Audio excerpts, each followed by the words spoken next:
Imagine your brand new car, fresh off the dealer's lot. It's perfect. The culmination of a global supply chain, thousands of hours of labor, and a century of automotive engineering. But a week later, it's completely useless. Not because the engine failed or the battery died, but because a single $2 chip that controls the power windows is suddenly, globally, unavailable. This isn't a far-fetched hypothetical. It's a documented reality. During the Great Chip Shortage of 2021, the absence of these simple low-tech components, formerly known as legacy semiconductors, cost the global auto industry over $210 billion in lost revenue. It was a quiet catastrophe.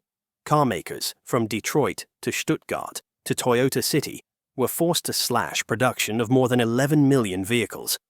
Nearly finished cars, gleaming and ready, sat in vast purgatorial lots, sometimes for months, waiting for a single, foundational chip that might cost less than a sandwich.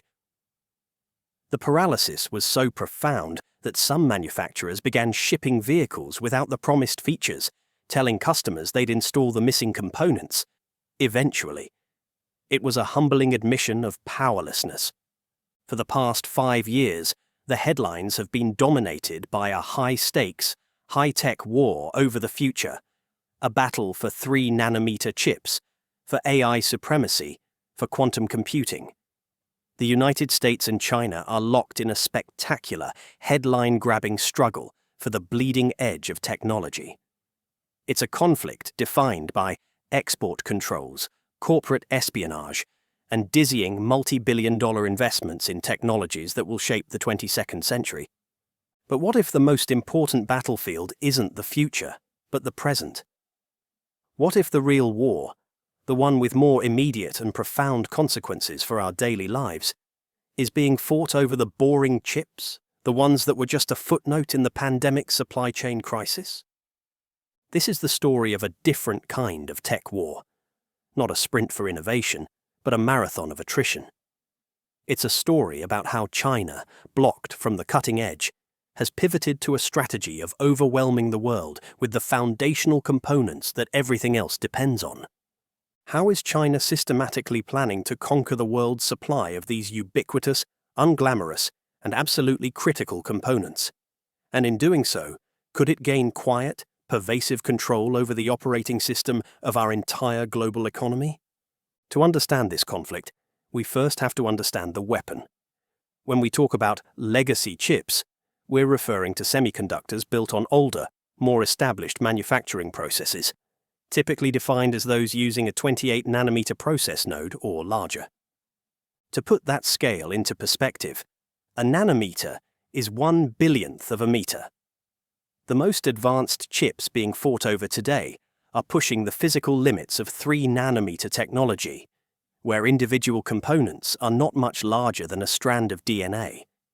The smaller the components on a chip, the more transistors you can pack in, and the more powerful and energy efficient it becomes. This is the essence of Moore's law, the engine that has driven the digital revolution for half a century. But the name legacy is dangerously misleading. As analysts at the Center for Strategic and International Studies, CSIS, have repeatedly warned, terms like mature or older suggest stale, obsolete technology, something destined for the scrap heap of history. The reality is profoundly different. These chips are not relics. They are the constantly evolving, utterly indispensable workhorses of the modern world.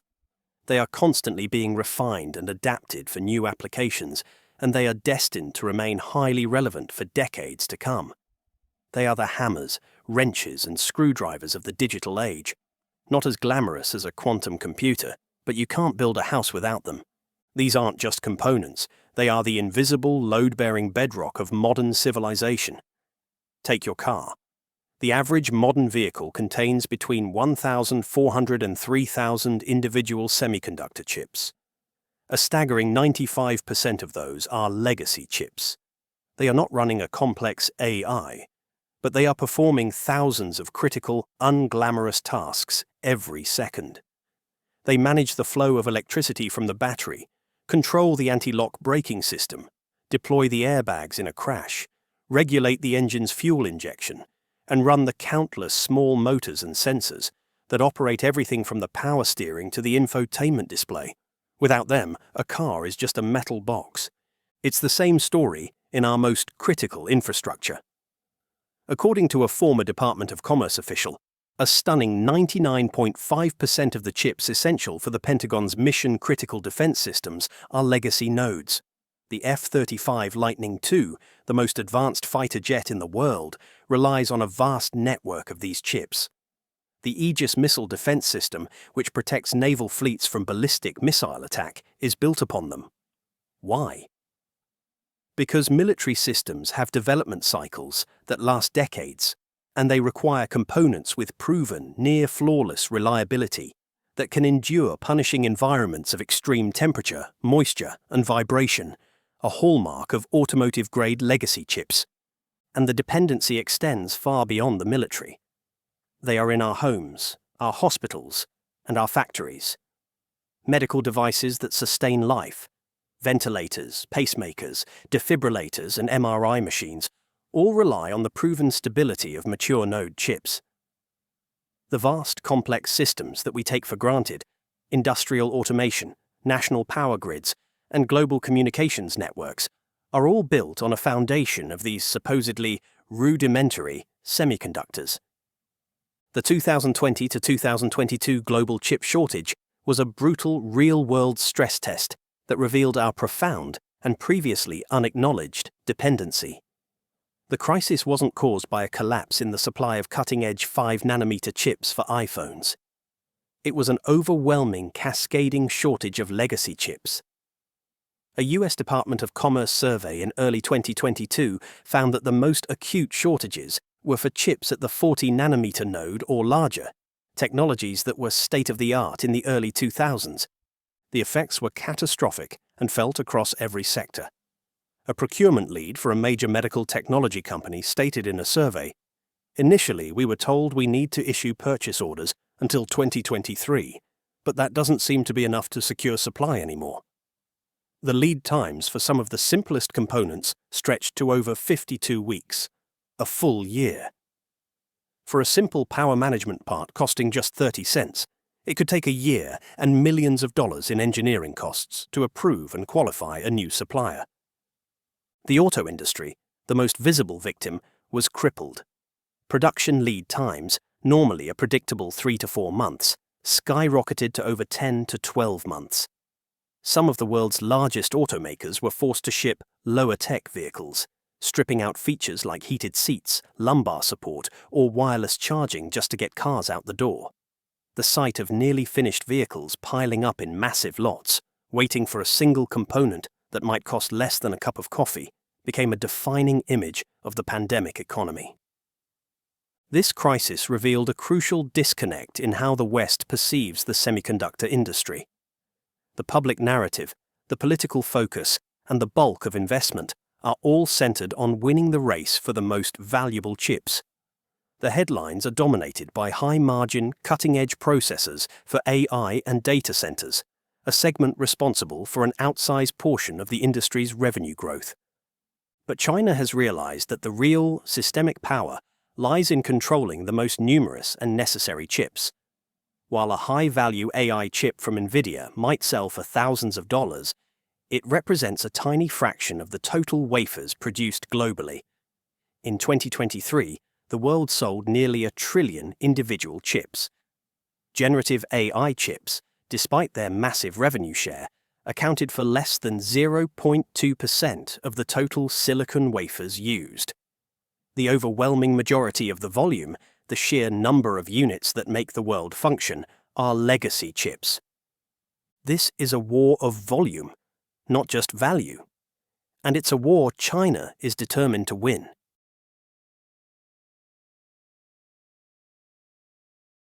China's ambition for semiconductor self-sufficiency is not a recent development. It was a cornerstone of the Made in China 2025 plan, a sweeping industrial policy launched in 2015 that set an ambitious target of 70% domestic chip production by 2025. But the US export controls on advanced technology, which began in earnest in 2019 and have steadily tightened since, acted as a powerful accelerant. Effectively blocked from accessing the tools and knowledge needed to compete at the cutting edge, Beijing pivoted. It doubled down on the one area of the market it could control: the legacy chip sector. This was no longer just an industrial policy. It became a whole-of-society effort, a core pillar of national strategy enshrined in the 14th Five-Year Plan.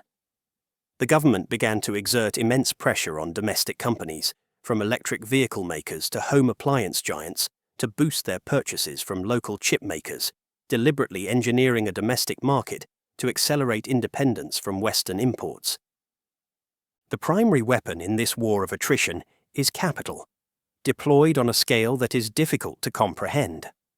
Since 2014, China has been funneling money through its National Integrated Circuit Industry Investment Fund, known colloquially as the Big Fund. The numbers are staggering. Phase 1 of the fund, launched in 2014, raised nearly $22 billion. Phase 2, in 2019, added another $29 billion. And in May 2024, as the tech war intensified, Beijing announced Phase 3, a colossal injection of $47.5 billion. This brings the total direct national investment to over $95 billion. And that figure is just the tip of the iceberg. When combined with over 15 local and provincial government funds, each competing to build regional champions, the total dedicated state financing for the semiconductor industry since 2014 exceeds an estimated $150 billion.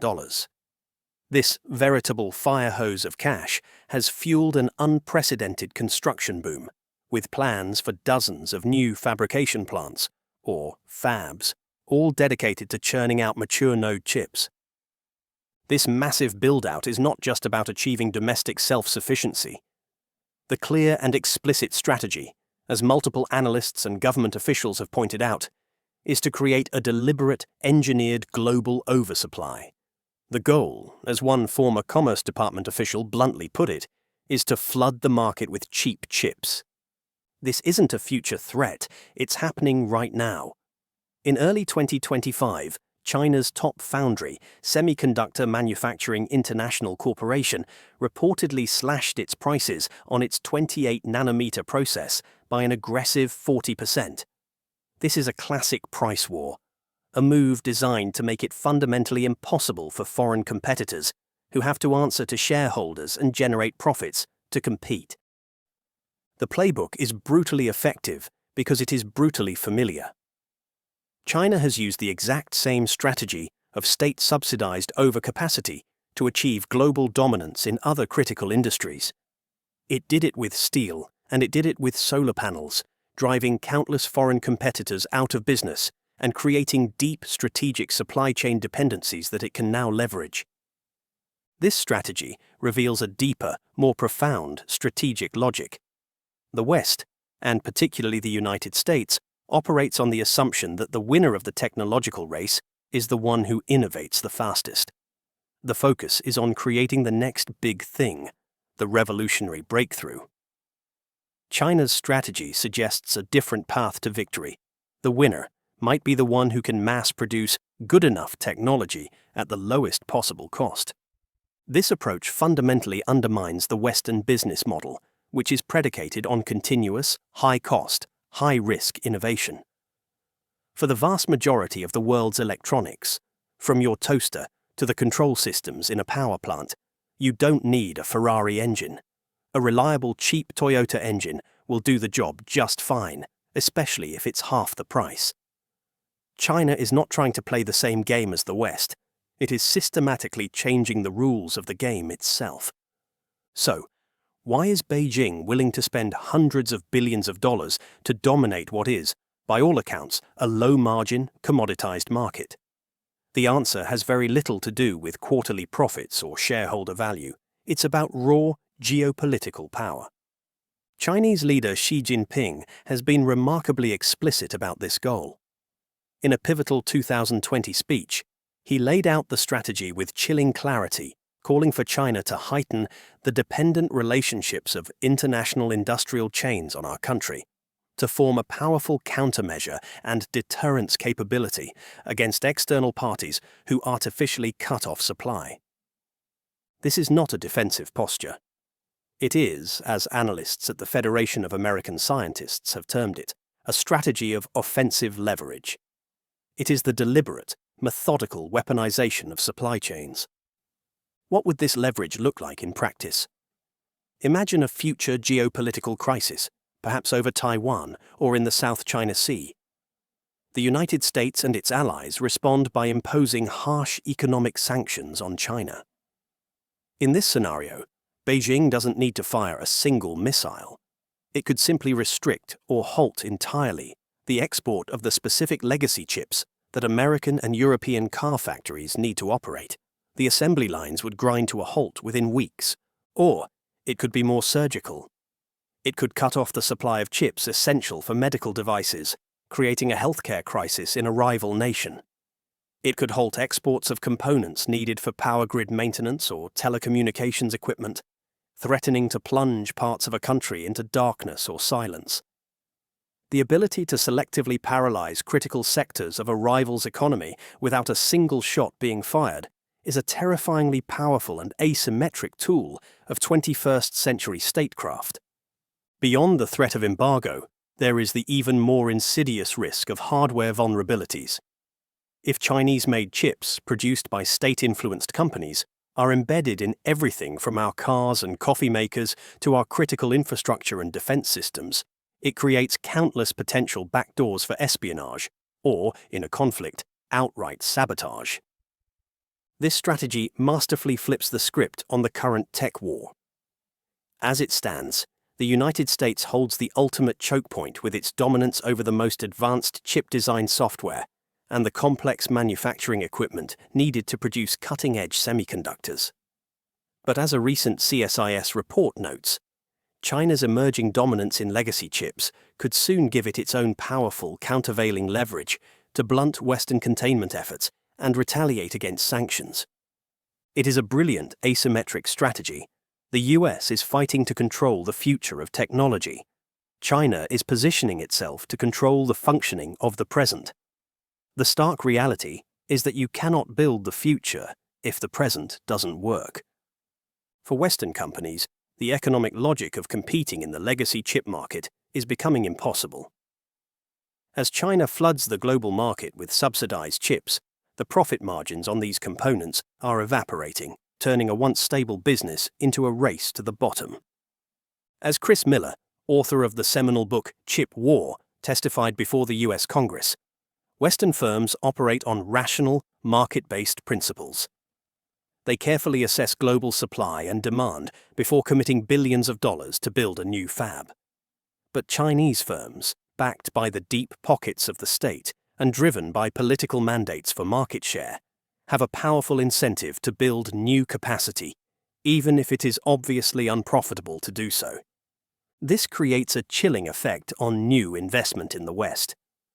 Why would a company like Global Foundries or Texas Instruments spend billions on a new legacy fab when they know with absolute certainty that they will be forced into a price war with state-backed Chinese competitors that they cannot possibly win?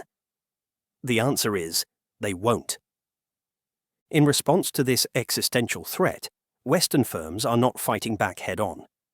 They are, for the most part, strategically retreating to more defensible, higher margin ground where technological innovation still provides a competitive moat. We see this clearly with Texas Instruments, a giant in the world of analog and embedded chips. They've announced a massive $60 billion investment plan, but it's not aimed at competing with SMIC on 28-nanometer chips. Instead, it's focused on foundational analog and embedded processing chips, highly specialized products for power management, signal conversion, and other niche applications, where their deep engineering expertise allows them to maintain a technological edge and command higher prices. We're also seeing moves toward consolidation as a defensive measure. Global Foundries, the largest US-based foundry, has reportedly explored a merger with Taiwan's United Microelectronics Corporation, UMC. The goal is clear: to combine their respective market shares, which would total around 28%, to create a single, stronger, non-Chinese competitor with the scale to better withstand the rising tide of Chinese foundries. But what about the much-touted US government response? The CHIPS and Science Act, passed in 2022, committed over $52 billion to revitalize American semiconductor manufacturing and research. It was hailed as a landmark piece of legislation to counter China's technological rise. But here's the critical detail that is almost universally missed in the public discussion. The overwhelming majority of that funding is aimed squarely at the cutting edge. Of the initial $39 billion in direct manufacturing incentives, a mere $2 billion was specifically designated for mature and legacy semiconductors. $2 billion. It is a rounding error when compared to the more than $150 billion that China has poured into its legacy chip industry. It represents a fundamental strategic blind spot. It is a policy designed to win the glorious high-tech war for the future, while almost completely ignoring the gritty, attritional battle for the present. Now, it is crucial to acknowledge that there is a strong, credible counter-argument to this entire thesis. Some respected analysts, particularly from the French think tank IFRI and even some within CSIS, argue that the fears of a global flood of cheap Chinese chips are unfounded. Their reasoning is based on a simple economic reality. China's own domestic demand for chips is so enormous that it will likely absorb most of its own new production. The country's booming electric vehicle industry, its massive consumer electronics sector, and its rapidly automating industrial base are all voracious consumers of semiconductors. One non-public industry study, cited by CSIS, suggested that by 2030, China's domestic capacity will cover about 90% of its own domestic demand. In this view, China's primary goal is decoupling and self-sufficiency, not dumping and global domination. But this counter-argument, while logical, misses a crucial strategic point. Even if China doesn't flood the global market with its chips, its strategy still achieves a key geopolitical goal: crowding Western firms out of the massive and lucrative Chinese market. For decades, American and European chip makers have relied on sales to China for a huge portion of their global revenue. This is the very revenue they need to fund the eye-wateringly expensive research and development required to design the next generation of chips. As Chinese companies like Huawei, Xiaomi, and BYD are pressured by Beijing to buy Chinese, that critical revenue stream for Western firms dries up. This starves them of the capital needed for innovation, weakening their ability to compete in the long run, both at the cutting edge and in the legacy space. It's a slow economic strangulation. Finally, it's important to recognize that China's strategy is not without immense internal risks and contradictions. The Big Fund, for all its massive scale, has been plagued by high-profile corruption scandals, with top officials and fund managers being investigated and arrested for graft and embezzlement. The decentralized, hyper-competitive nature of local government subsidies, while effective at fostering some regional champions, also leads to massive inefficiency, redundant investment, and the misallocation of capital.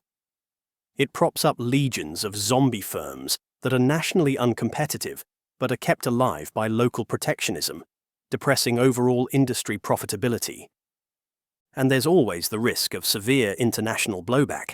An all-out price war could become unsustainable, harming China's own national champions like SMIC and Huahong, who still need to maintain some level of profitability to function. Furthermore, aggressive dumping could provoke a severe, coordinated international response. This could take the form of broad, punishing tariffs, not just on the chips themselves, but on all downstream products that contain them, from cars to washing machines. Such a move could cripple China's heavily export-oriented economy. Beijing is walking a perilous tightrope. It's a high-stakes, audacious gamble that could either secure its geopolitical dominance for a generation or backfire in a spectacular economic and political crisis. So where is this all headed? The global semiconductor market is on a clear trajectory to become a trillion-dollar industry by 2030. While much of the revenue growth will undoubtedly come from advanced, high-margin AI chips, the overwhelming volume of chips produced and consumed will remain in the legacy space. Projections show China's share of global legacy chip manufacturing capacity continuing its relentless climb, reaching nearly 40% by 2027, while the United States and Europe struggle to maintain their small and shrinking footholds.